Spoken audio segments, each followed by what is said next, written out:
Hello, and welcome back to today's tutorial. My name is Moshe Kiran, and in today's tutorial we'll be going over pipe networks, how to edit and view existing pipe networks in Civil 3D. The agenda for today will be covering over how to edit pipe networks, to understand a model that's already been created, to look at its plan and profile views, to know how to set inverts of a pipe via the profile and its grips, and how to utilize the pipe and structure properties in dialog box for further editing. So without further ado, let's begin.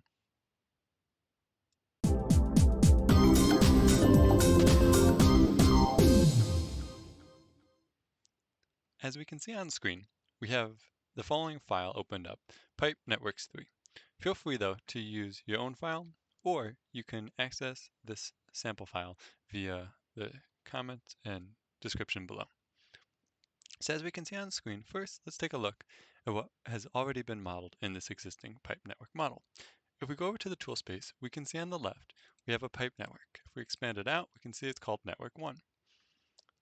As we can see over here, we have the plan viewer and a profile. Right now, the profile view is currently blank, not showing any pipes. But if we zoom in over here, we can see in blue that a pipe network has already been created. Double clicking on the middle mouse wheel, we do a zoom extents.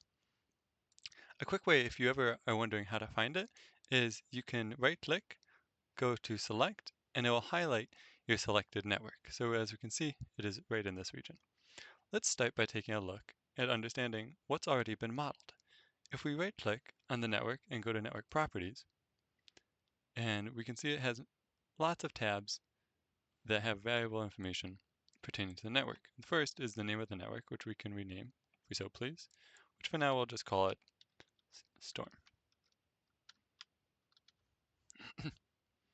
And then let's take a look at the statistics. The statistics is a high-level analysis of what's already been modeled. As we can see over here, our network is comprised of 11 pipes, 12 structures, and it even breaks down a description of what those types of structures are. We have junction structures and inlet-outlet structures. And it also correlates the references used when generating the model, such as surfaces and alignments. Click Apply, click OK. If we want another way of accessing all the information that's already in the model, we can go to this dialog on the bottom left, the Vista. I think of it as Civil 3D's Magic Excel. From here we can see all the numerous pipes that as we saw before, and if we wanted, again, we could right click and do pan to or zoom to find those specific parts that we're interested in. Let's start though by taking a look at how this pipe network looks in profile. So to go about this, we have many options, but let's start with the first. Let's first take a look at adding an individual pipe to the profile. Let's say I wanted to have this one between station 950 and 1100. So I would click on it, I would right click, and in this contextual dialog pop-up, I have an option to do draw parts in profile view.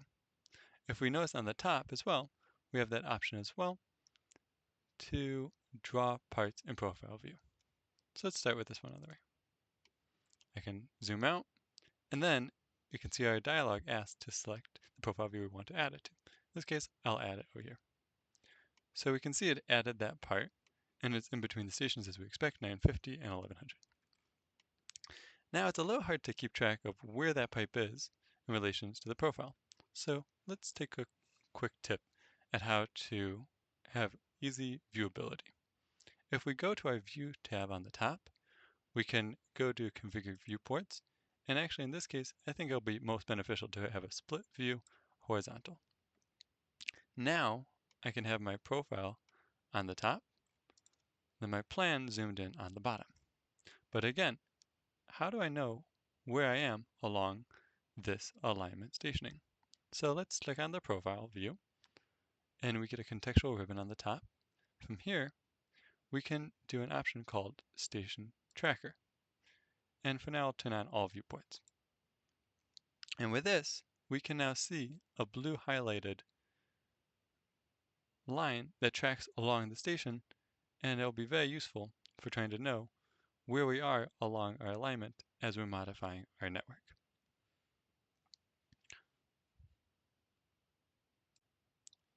Next, let's add more of our pipe networks to our profile so that way we can understand its elevation information.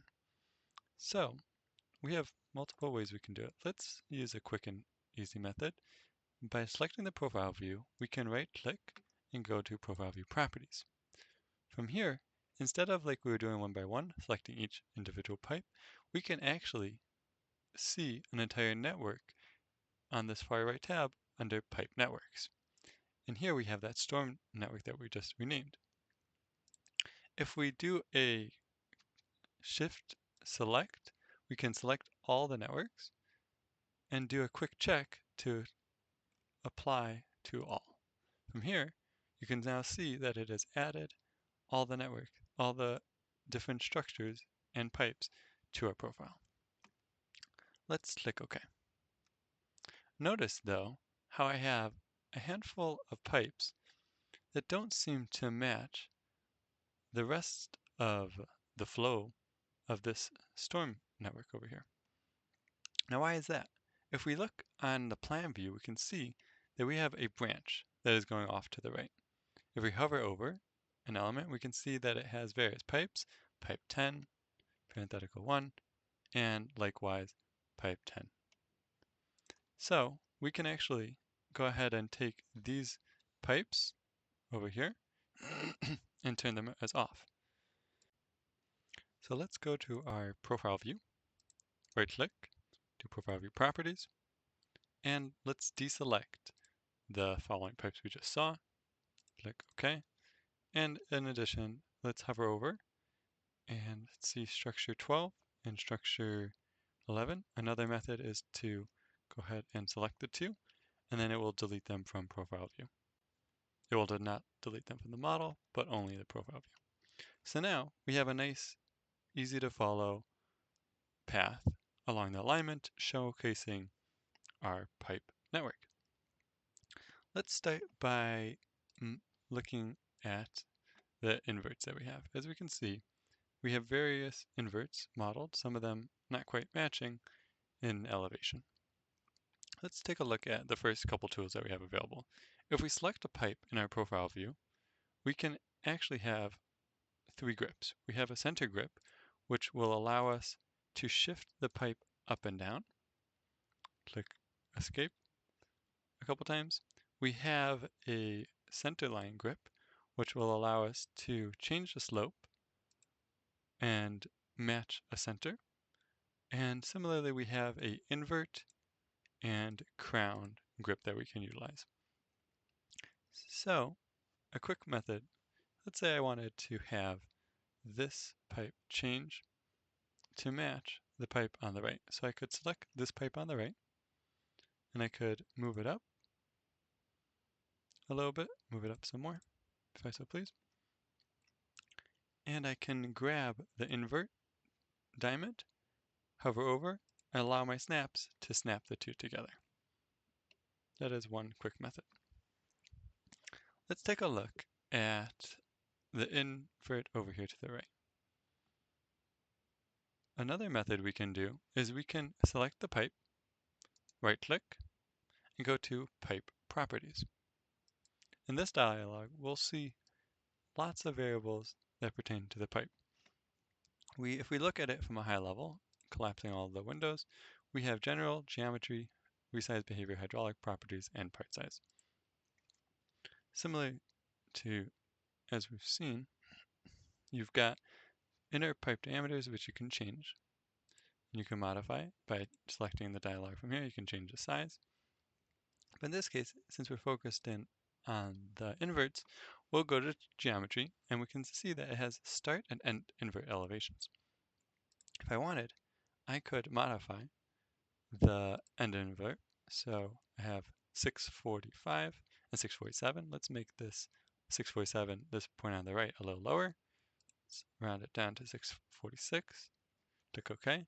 Click apply, and we can see that it shifts it just like so. We can actually now take this value and copy it. Click OK to exit. Go over to our next pipe, do pipe properties. And from here we can do the start, invert elevation, and do paste, and do OK. So now it's matching the two. As another method as well, we can actually select the structure. So this time I'll select it from the plan view. So as we can see, it's over here and right here. So we have 3 pipes that are coming into it. We only see 2 right now on our profile, but we'll show in a sec how to change that.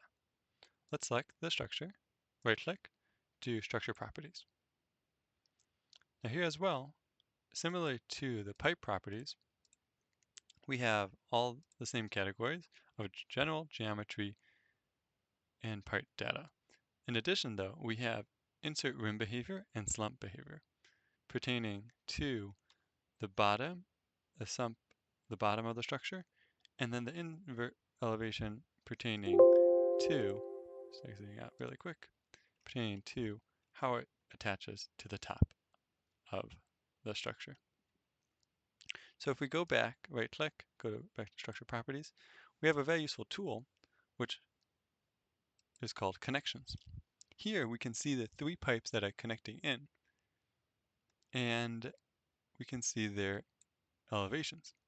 So if the elevations had to all, let's say, all be matched, we could copy one value and paste it across to the other ones and click apply, and we can see how it will change and match the inverts like that.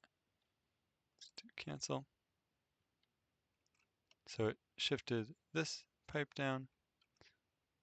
Sometimes the software, as can be seen, ended up resizing the structure. So for that, we just drag it up, go back to structure properties, go back to pipe properties, and select the sump behavior, the insert rim elevation, do true, click apply, and let's as well assign it to the surface. This, click apply, do OK. Let's switch surfaces to EG, click apply, close, do OK. So let's undo a few times. So that's another method for matching your inverts.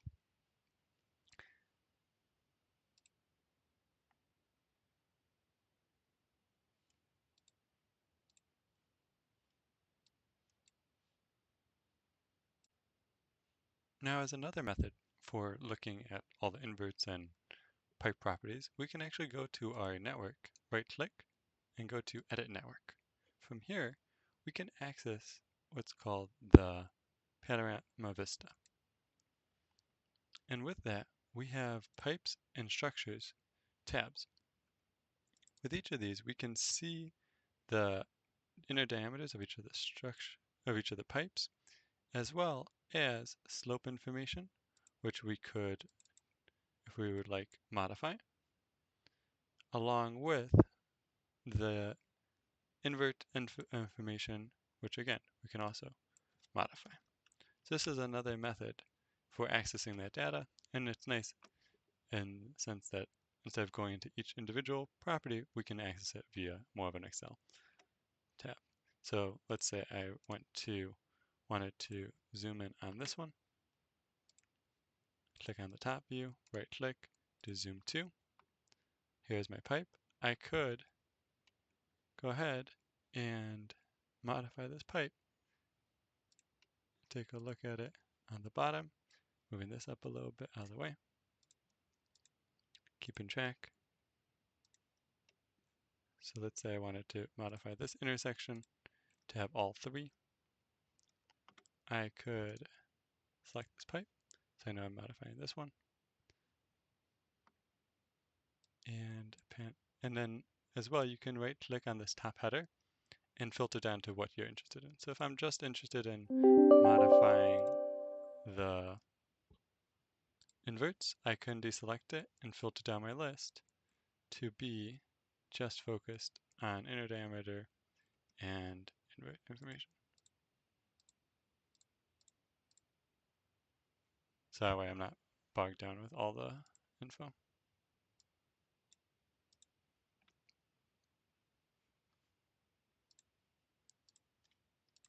So that's another way to access those properties.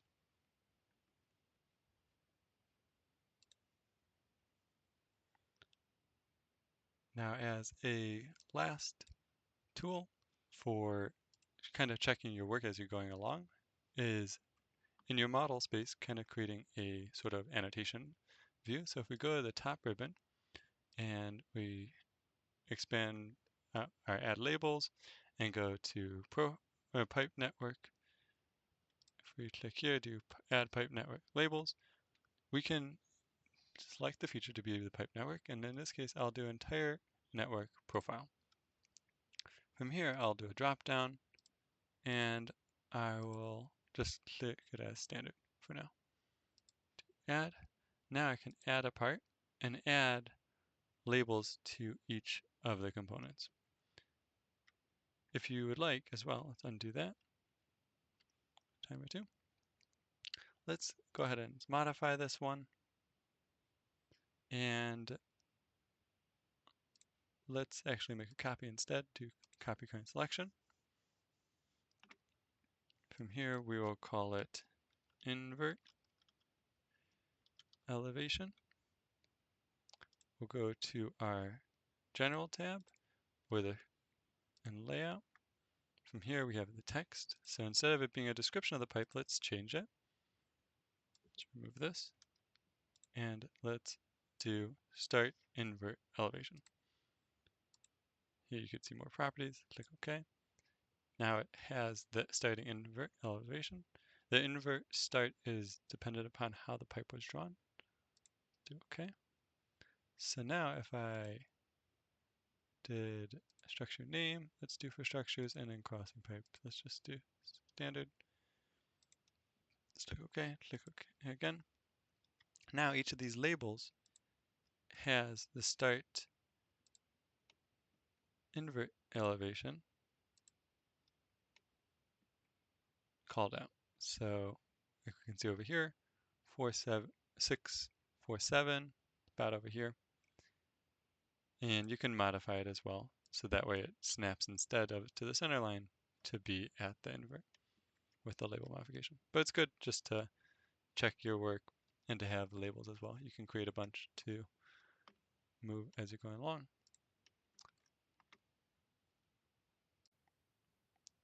So to recap what we discussed, we went over how to view and edit a existing pipe network, how to access it via the tool space, and to zoom in, how to add the various elements of a pipe network to a profile. We discussed how to grip and move and edit inverts via the profile and the three groups that it has. And we also gave a high level toolkit of how to look at the pipe properties and structure properties via either the vista or the tool space in the bottom left hand or the pipe and structure properties to be able to grab and edit values that are stored in there. Hope you found it beneficial and thanks again for watching. If you have any further suggestions, comments, or thumbs up, feel free to like and share any feedback. Thanks again.